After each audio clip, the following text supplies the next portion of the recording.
just our common sense, everyday perception of the Earth, it is flat as far as we can tell. It is motionless as far as we can tell. And everything in the sky is revolving around us as far as we can tell. If nobody told us otherwise, we'd logically assume that the Earth was flat, motionless, with everything in the sky revolving around us. And you can prove that this is the case as well, for instance, with the horizon. As you rise up, no matter how high you go on the top of Mount Everest, or if you go in a balloon higher and higher, we've gotten independent balloons have gone up with cameras. The horizon remains flat all the way around and rises to the eye of the camera all the way up. Totally flat and rises to the eye of the observer. So that's one proof. Now, if the Earth were a ball, no matter how big, the horizon is said to be the curvature of the ball. If you were to go to NASA, it's all fraud, it's all fake. Pretty much everything NASA puts out is fraudulent. There are no images of Earth from space. Put an end to this topic once and for all, turn the Hubble round and show us Earth in real time, but they will not do it. They can't do it. It doesn't exist. It literally doesn't exist.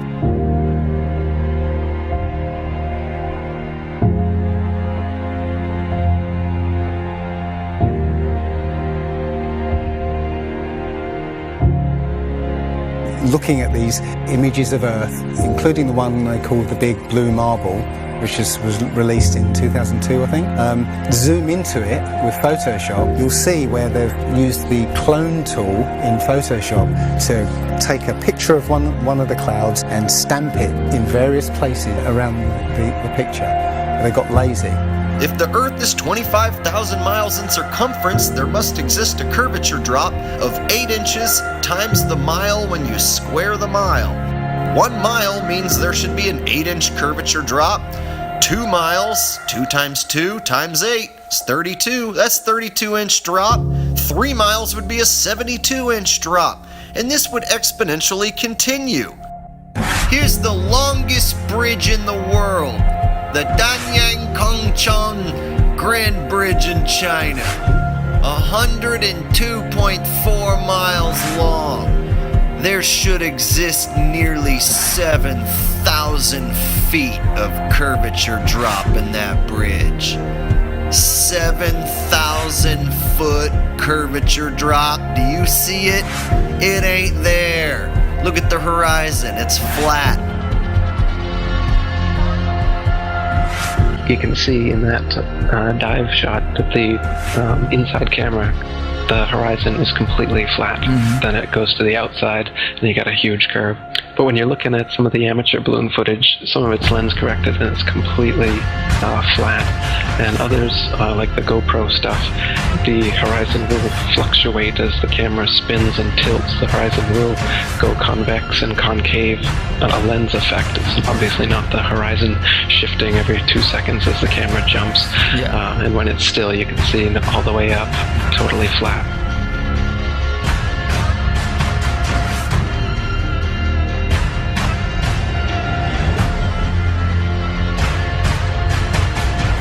NASA is essentially Hollywood, and all the images that you think you've seen of a spinning ball Earth are faked.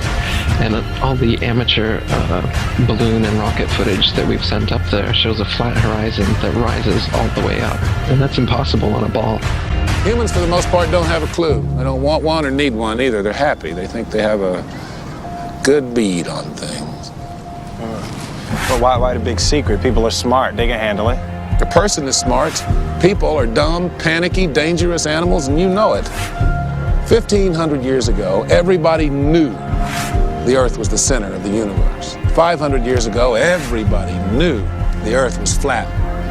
Imagine what you know tomorrow.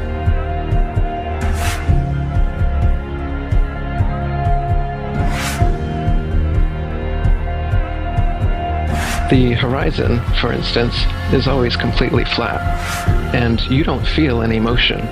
So if you were just born today and looked out, you wouldn't assume that you're standing on a spinning ball. You'd assume that you were on a flat, motionless plane. So to assume that we are on a spinning ball is actually contrary to our common sense and our everyday experience. And there's also experiments that have been done to test whether we're on a spinning ball or not.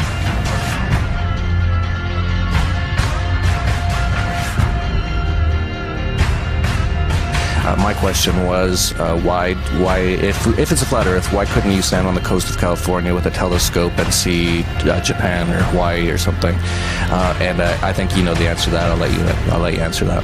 Yeah. You can't see an unlimited distance. The lowest layer is the densest and not transparent. So if you imagine like a hot, humid day, the haze over a road, all telescopes will eventually blur out in that same kind of way due to the air.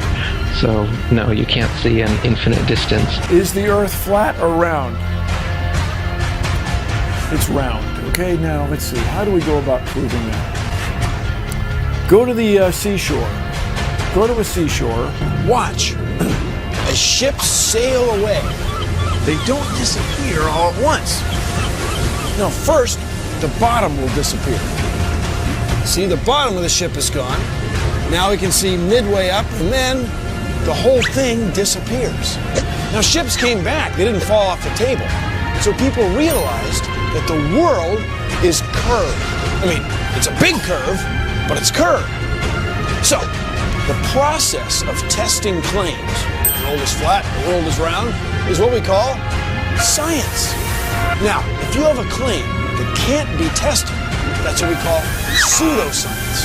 Extraordinary claims require extraordinary proof.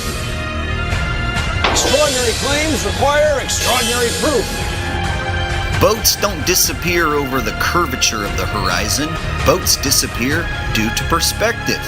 All you have to do is go to the beach, watch a boat disappear from your eye, and then whip out your telescope, your binoculars, or your high-powered zoom on your camera, and you can pull the entire boat right back into view. Whole mass and all. Yeah, that's right. You think the boat disappeared? Just whip out your telescope, your binoculars, or your zoom camera. You bring the entire boat back into view, completely debunking everything Coy just told you. And here's my video proof. Extraordinary claims require extraordinary proof. Imagine that. You can debunk the curvature of the Earth yourself with just a simple zoom on your camera. Bye-bye, little boat. The flat Earth? Well, that didn't stand up to tests. The round Earth did. And you guys, come on. Everybody watches newscasts. You all use mobile phones. You all see airplanes fly around. You all go to see Ed Sheeran in concert one day in London, another day in Melbourne, Australia. This all depends on our fundamental understanding of the size of the Earth and its shape with extraordinary precision. What the fuck did you just say? The way we teach science is you're just some empty vessel and we pour the science into you and then you regurgitate it on an exam. Because Earth, we know it spins once a day, yes. Off to a great start. So you spin, you know, when you spin pizza dough, it kind of flattens out. It gets wider in the middle. And so Earth, throughout its life, even when it formed, it was spinning. And it got a little wider at the equator than it does at the pole. Not only that, it's slightly wider below the equator than above the equator. A little chubbier. A little chubbier. Yeah. Chubby's a good way. It's like pear-shaped. Yeah. So, it turns out the pear-shapedness is bigger than the height of Mount Everest above sea level. Well, let me just so you understand. We've been fed a lie our entire, I want to call it a lie. We've been fed. It's a point of view thing, I think. We've been fed Earth has been misrepresented to us by science. Pear-shaped. Science! So they're all trying to figure out, is the universe spinning around us or are we spinning around the universe? They tell you We don't know shit. We're looking at a bunch of lights in the goddamn sky. You're gonna tell me that that light and that light, that's 250, 100 trillion light years away? How the fuck did you figure that out? And you learn. Well, don't they have an explanation for that shit? No, exactly. That's what you just said right now. What you just said now is what everyone's natural reaction. Because anytime someone says anything about space, you automatically think, someone figured it out. You don't know the guy's name. You don't know the name of the experiment. You didn't look into it yourself. You just think when someone tells you, how far is the Earth from the sun? They'll say, 93 million miles away. Like you just, everybody relies on someone figured that out and someone double checked it. You're going on what you read. And right now, cosmology, they don't know what the fuck to do. You know what they found out? The cosmic microwave background shows that all the galaxies are on shelves lined up to us. That we're at the fucking center. They don't know what to think about. Yeah, there's a lot of controversy going on about it. You should see the stars do all sorts of strange motions, but you don't. You only see them make these perfect circles. That tells me that it's the stars that are moving, not the Earth. The Copernicus principle, the one that we live by, is that we're insignificant, we mean nothing, we're a speck in the universe. That's the heliocentric model, that we go around the sun. The geocentric model means that everything goes around us. That's what this is in the Bible. That's what the first astronomers were saying. Ptolemy was the first one to say, yeah, we are the center. You can tell based on these observations, everything's revolving around us. Earth is the center of the universe, and we stand still, and the universe spins around us. You know what? They've lied so much. NASA's lied so goddamn much that I don't believe shit they say. They've got that satellite image of that frozen moon. What's that frozen moon? Oh, let me see if that's CGI. Find that They got a picture of a frozen fucking moon? I guarantee you it's CGI. No way they could take a picture. The heliocentric model is in trouble. Watch as the sunlight shrinks and follows the sun. It's definitely a locally illuminating sun, not far away, not very big, and definitely not 93 million miles away.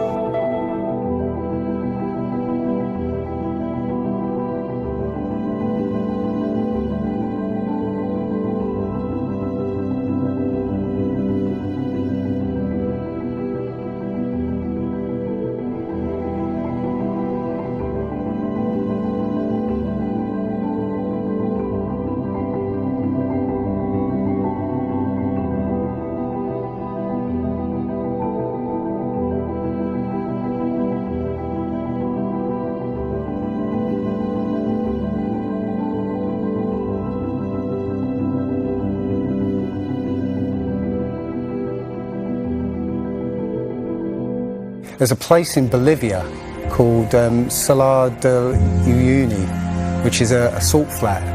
It's literally 100 miles wide one way and 80 miles across, and it's perfectly flat. And when it rains, literally you get an inch of water, and it looks like a perfect mirror. Now, how does that happen on a sphere? Yeah, it shows you that, if you're one end of this salt flat, you can see perfectly clearly the other end 100 miles away.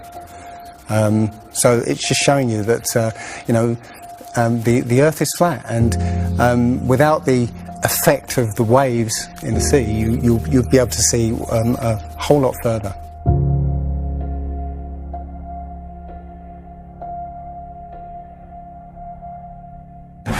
Took a picture across the Great Lakes from Michigan, and it was able to see, I believe it's Chicago, which he shouldn't have been able to see. And the television station basically said it was a mirage. I found this photo, Grandmere State Park. This is from Joshua Nowicki, and what you're seeing here is a mirage. We typically would not be able to see this from the Lake Michigan shore. We talked about this last night. Conditions are right on the lake that we're actually seeing a mirage of the Chicago skyline. Warning, bullshit alert. very interesting here. Here's what's happening. This is a good example of a superior mirage. So Joshua was on the Lake Michigan shore. He was looking towards the west, and Chicago's beyond the horizon. Should not be able to see it. However, with the right conditions, we have an inversion. We have cold air near the cold lake water and some relatively warmer air above it. This will bend the image of that skyline back towards the viewer. And so typically we would not be able to see this. This image would be viewable from much, much higher in the sky. They always say it's a mirage, but for a mirage to happen, you have to have very specific atmospheric conditions. It's not a mirage. It's simply that you're looking across a plain.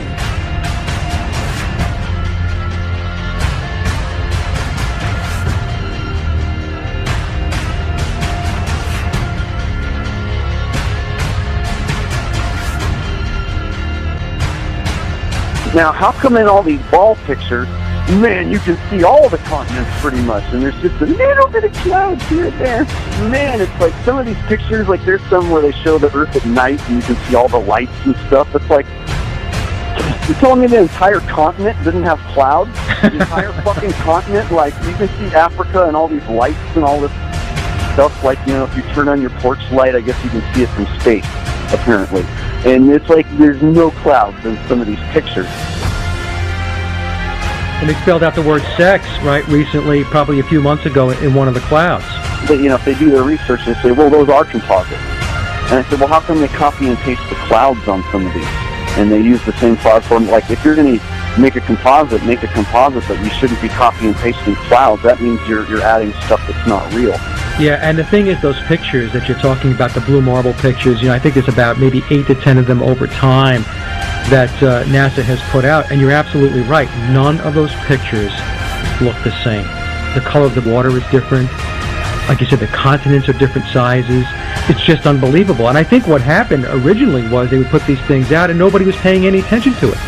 And then all of a sudden now, people are paying attention to it, and now they're pulling these pictures in, and it's an obvious fraud. What? And the thing is, there's supposedly tens of thousands of satellites orbiting Earth.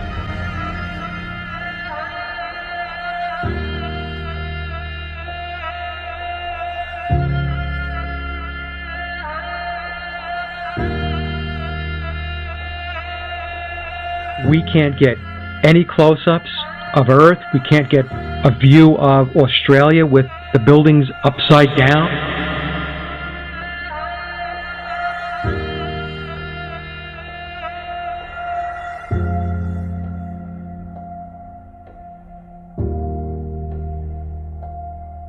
And they'll look at you like you're crazy. But really, you're the sane one for asking real questions.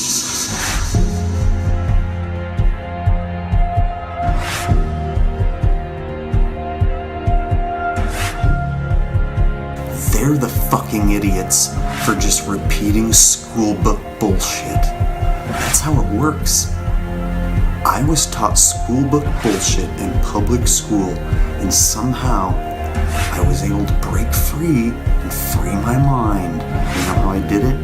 I watched NASA rockets explode a bunch of times.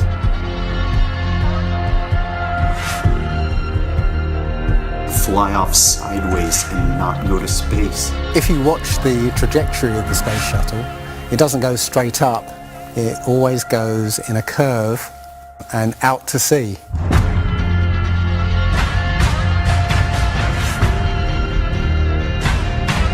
The point is, they actually go horizontal. The space shuttle goes horizontal. It never goes any further up. It goes horizontal, very, very low down in the atmosphere.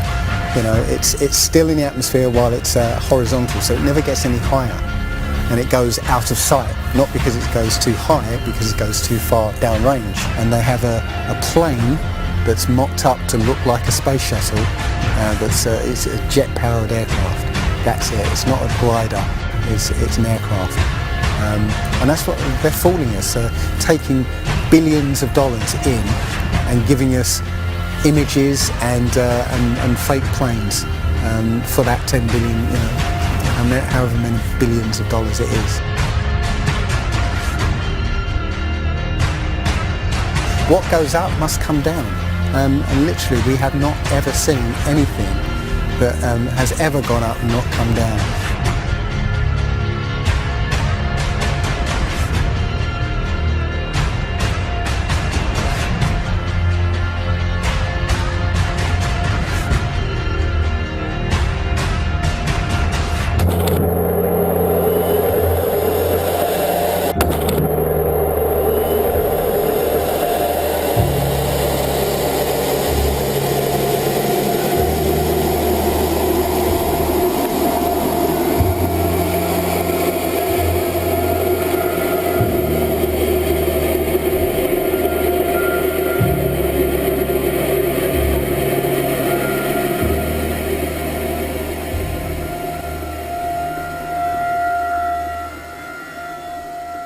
One thing I really want your generation to embrace is that the Earth is a closed system. We cannot leave the Earth. There's no place to go.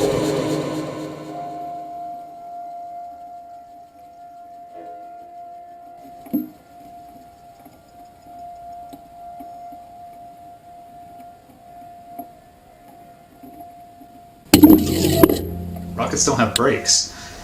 It literally stopped. All of that angular momentum from the rotation of the rocket and the linear momentum from flying up just stopped. No, it had to have hit something. But what did it hit? If it hit a solid surface, the rocket would have been destroyed, and most likely the camera too, so we wouldn't have the footage, and obviously that's not the case.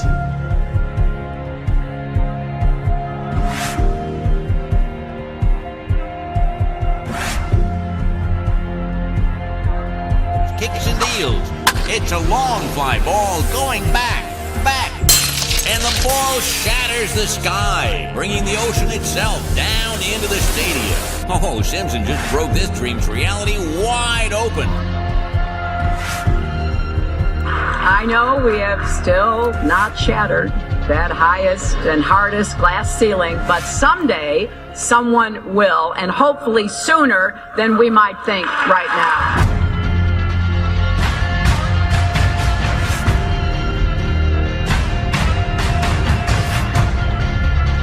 There's no place to go. Although we weren't able to shatter that highest, hardest glass ceiling this time, thanks to you, it's got about 18 million cracks in it. And it may be hard to see tonight, but we are all standing under a glass ceiling right now. People figured out that we were an enclosed system. The more advanced we got, it would be the biggest thought on our minds. That's all we care about. You could make a wildlife reserve 1,000 miles square. All people, all human beings would do is just be knocking on the fence constantly, going, why is this fence here? Who built the fence? Why are we in here? And so on and so on. Why do you think that Truman has never come close to discovering the true nature of his world until now? We accept the reality of the world with which we're presented.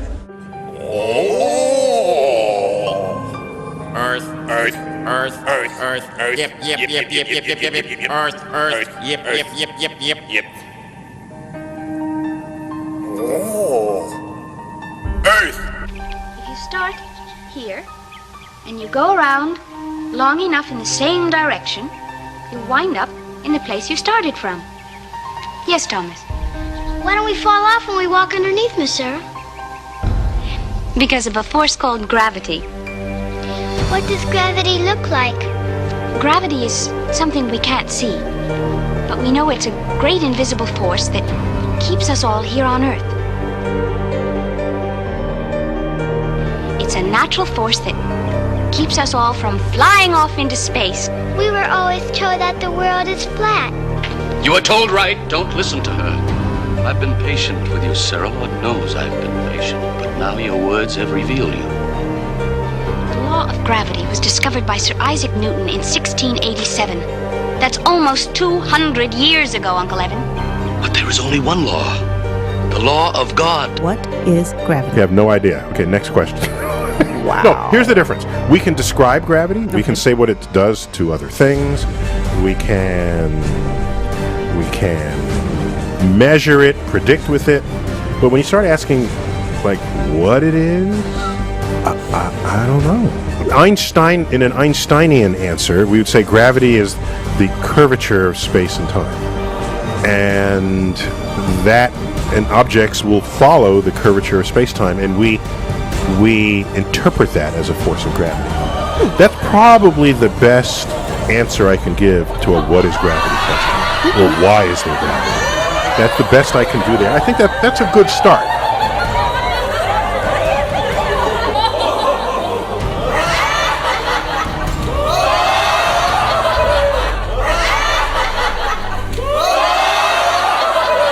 The world is round. What? You know how everybody believes the world is flat, like a pancake?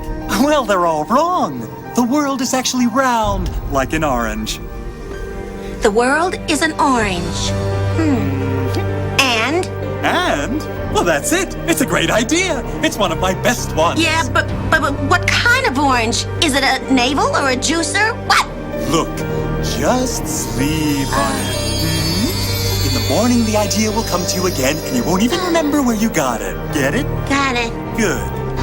I must say, I really thought you'd catch on to this a little quicker, Copernicus. What? My name's not Copernicus. I'm Charlene Sinclair.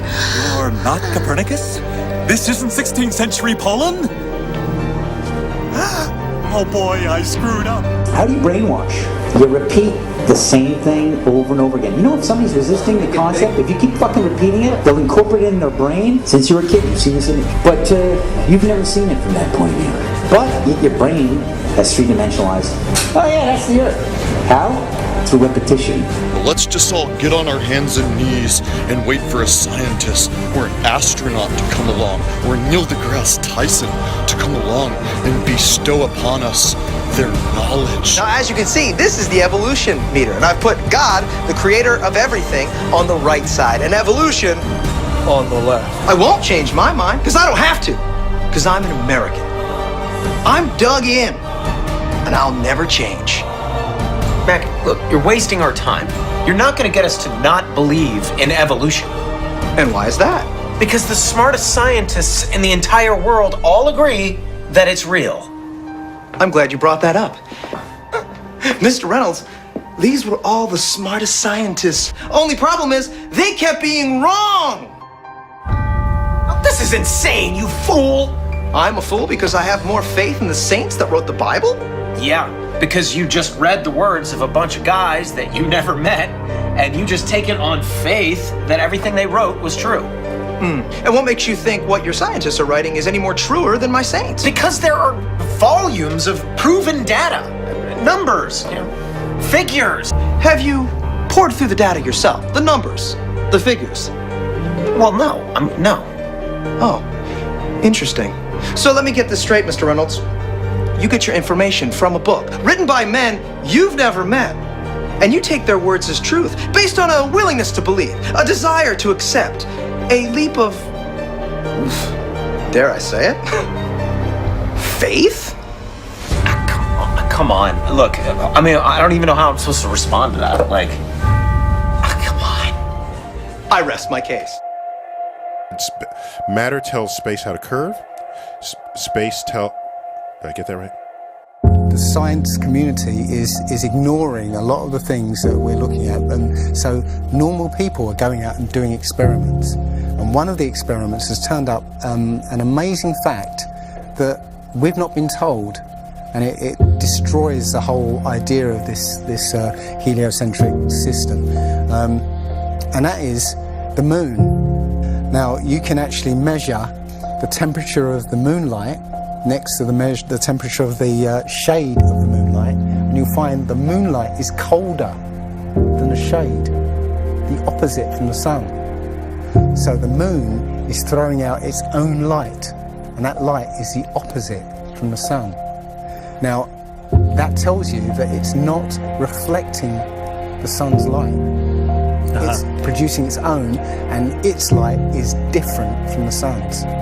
So, you know, the scientific community have not told us this, because they won't tell us this, because it destroys this idea that the sun is lighting up the moon. everyone knows, like, if you're in sunlight, it's colder in the shade, right? So if it's 100 degrees in the sun, it's 90 degrees in the shade. You go to the moonlight, like especially in a full moon, especially if it's high in the sky, the moon is its own independent object. It is not reflecting the sun rays. The sun is its own object. Also, you know, about the same size, which is, you know, again, coincidentally, you know, why the moon fits so perfectly in front of the sun during an eclipse. We always thought it was a coincidence that even though it was 400 times farther away, that it was also exactly 400 times less diameter, which is why it fits. And the other weird thing about the moon, which everyone thinks, oh, it's just a coincidence, is that we never see the other side of it. It's constantly perfectly rotating, so we only see one side of the moon.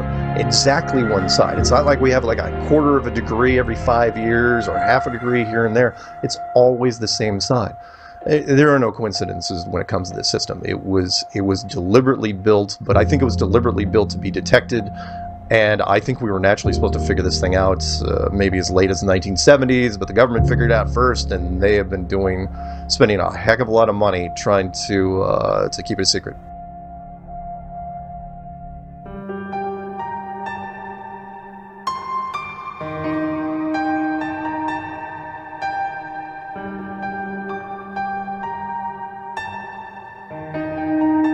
When I look at the people who signed the Antarctic Treaty, and all the nations that were down there doing whatever they were doing signed a treaty, and I believe it was 1958 or somewhere thereabouts, saying, nope, nobody can stake a claim to Antarctica, and if you're going to go down there, you can only go down there for scientific reasons under carefully restricted guidance, but it's not a free-for-all. Nobody can just, you know, hey, I'm going to go check out Antarctica and do a high jump of my own. Nope, can't do it. It's the only treaty that's you know, all these countries have signed and never broken and completely agreed on. It's the only one. You know, what treaty is there that everybody's agreed on? We're being kept away from it for a reason. You know, they have some scientific bases there, and literally it's controlled by the military because they don't want you finding out what's beyond. During 3 voyages lasting 3 years and 8 days, Captain Cook and crew sailed a total of 60,000 miles along the Antarctic coastline, never once finding an inlet or path through or beyond the massive glacial wall. So the other question is, well, how come ships don't go off the sea if it's flat? How come ships don't fall off the edge? Well, here's why you don't fall off the edge. There's a 200 to 300 foot high wall that is the border that Scripture says is keeping everything in. Nothing's going past that. Because they don't want you finding out what's beyond.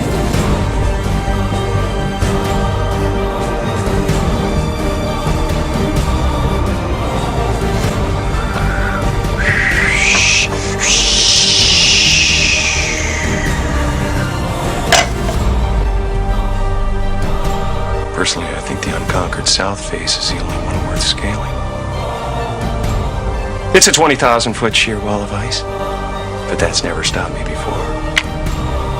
Risk? Of course I'm aware of the risks. Thank you for your concern.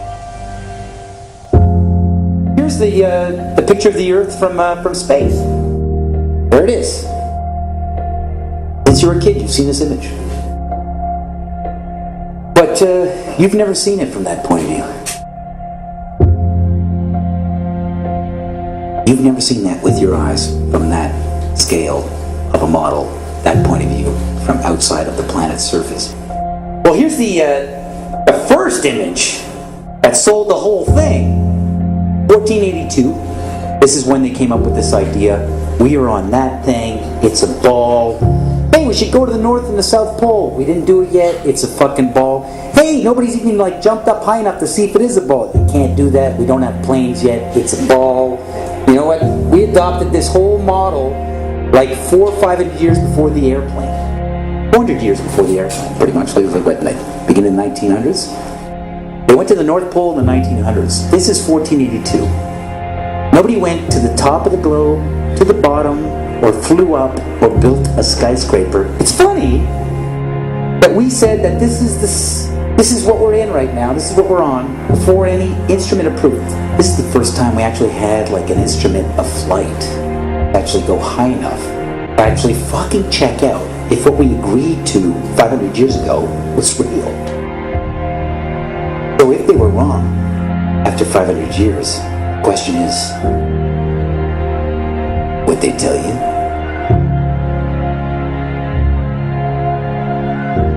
Newtonian physics.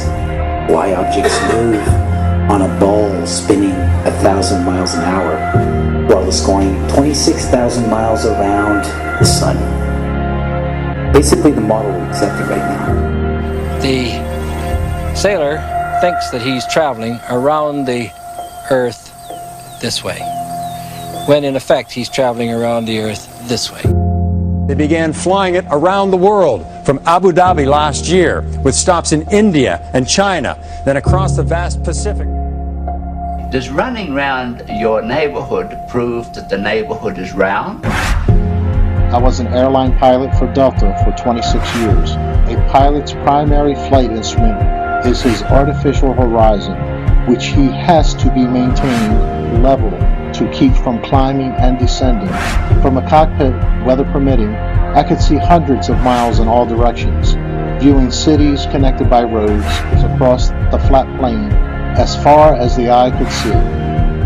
Nothing ever leaned. If a pilot is flying around the curve of the Earth, then he should be dipping the nose down, and every 5 minutes he should be dipping the nose down to stay around the curve. That's absolute proof that a plane flies over a flat surface rather than a curved one. But I went to the manufacturer of the artificial horizon, and they confirmed to me that it's completely mechanical, nothing electronic in it whatsoever. So it's literally just a gyroscope that can freely move.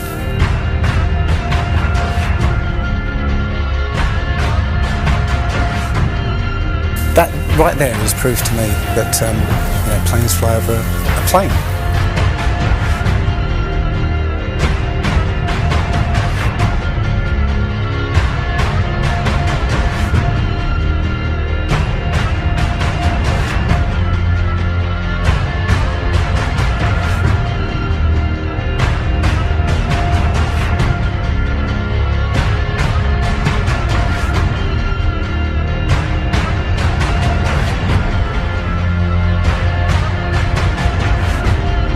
Flat Earthers, it's time. We are going to destroy the Globeheads' arguments concerning flight routes. When you go onto the plane tracking software, you'll see hundreds and hundreds of flights over the northern hemisphere, and you can track those flights from beginning to end. When you look at any flight in the southern hemisphere, what you'll find is the flight takes off and disappears off the tracking. And that only leaves why. Why have they done this? What's the point of this grand deception? I think Eric Dubay explains it best.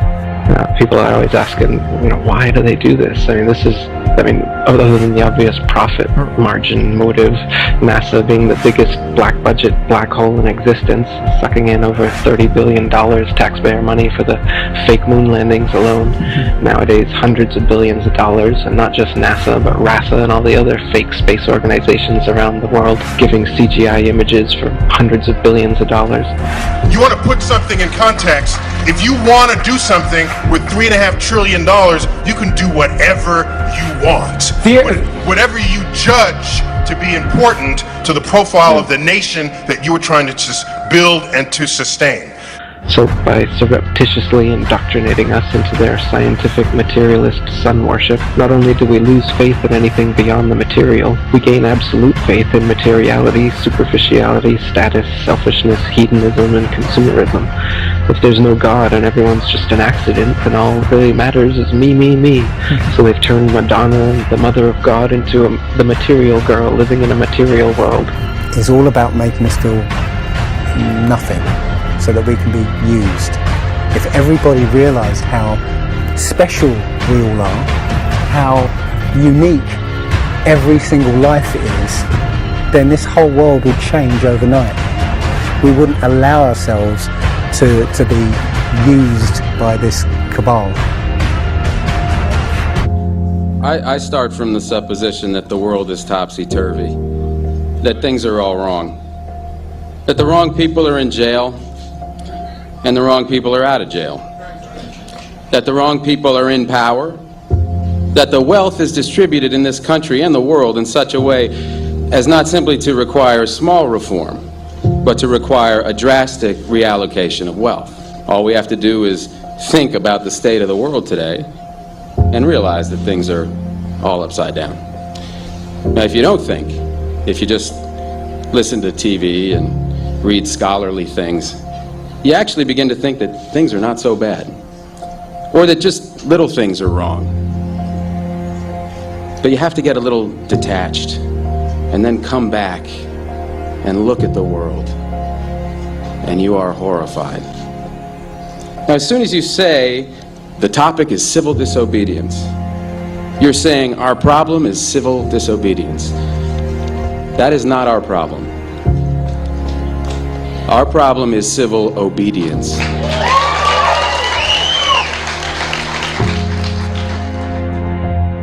I think all our society is run by insane people for insane objectives. You know, and I think that's what I sussed when I was 16 and 12 way down the line, but I expressed it differently all through my life. It's the same thing I'm expressing all the time, but now I can put it into that sentence that I think we're being run by maniacs for maniacal ends, you know. If anybody can put on paper what our government and the American government, etc., and the Russian, Chinese, what they are actually trying to do, you know, and what they think they're doing, I'd be very pleased to know what they think they're doing. I think they're all insane, you know, but I'm liable to be put away as insane for expressing that. You know, that's what's insane about it.